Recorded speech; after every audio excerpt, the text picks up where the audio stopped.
देखिए साजन? पूजा जी, हमारे नेता आदरणीय अखिलेश यादव जी ने एक बात बिल्कुल साफ कही है कि आंदोलन गलत नहीं था, जगह गलत थी।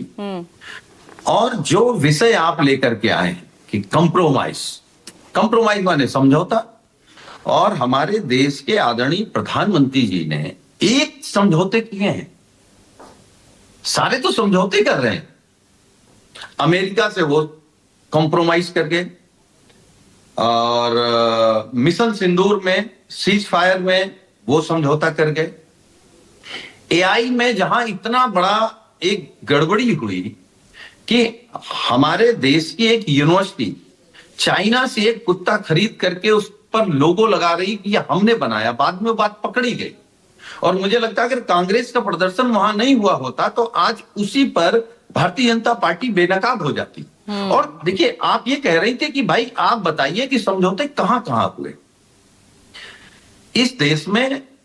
अगर आप अब इन सरकारों में आप आंदोलन करते हैं, विरोध करते हैं, क्या इस देश के किसानों ने शांतिपूर्ण आंदोलन नहीं किए?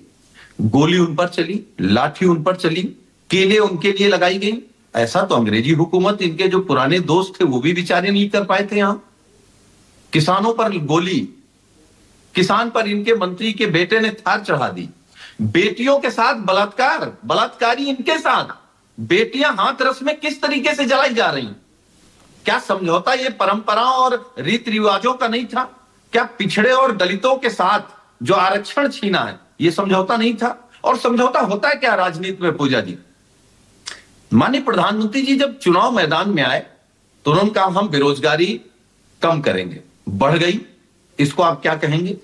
इन्होंने कहा देश की सीमाएं सुरक्षित रहेंगी। इन सवालों के उत्तर मांग कौन रहा है? यहाँ तो एक कहता है कॉम्प्रोमाइज्ड पीएम, तो यहाँ पर वो दूसरा कहता है family is compromised, Congress is compromised. ये चल रहा है पूजा जी। कौन पूछ रहा है मुद्दों को? अगर सच कह दिया गया कि हमारे देश के आदरणीय प्रधानमंत्री जी समझौता कर गए, कंप्रोमाइज कर गए, तो अब ये पॉलिटिकल एक्रिमोनी जो है ये कहीं तो खत्म होनी चाहिए ना सुनील साजन?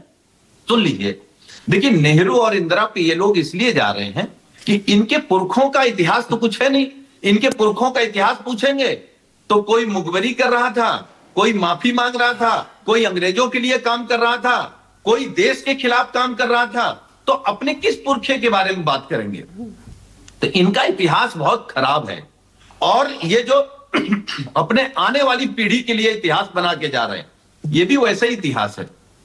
कभी अमेरिका के सामने झुक जाइए, एक दूसरे पर कीचड़ उछालने का काम हो रहा है ना यहाँ पर, एक दूसरे पर कीचड़ उछालने का ही तो काम हो रहा है ना। संसद चल रही है, सड़कों पर प्रदर्शन हो रहे हैं, गिरफ्तारियां हो रही हैं, देशद्रोह, इस तरह के नारे लग रहे हैं।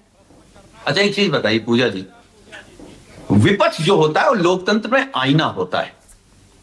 अगर प्रधानमंत्री जी को विपक्ष सामने खड़ा होता है तो प्रधानमंत्री जी अगर झुके दिखाई दे रहे हैं तो ये तो उनके कर्म है ना। अगर रुपया आईने में गिरता हुआ दिखाई दे रहा है, सीमाएं अगर सुरक्षित नहीं दिखाई दे रही हैं, महंगाई अगर आसमान छू रही है, बेरोजगारी अगर आसमान छू रही है, तो कमी किसकी है? नेहरू जी की, इंदिरा जी की, या विपक्ष की? किसकी कमी है? जवाब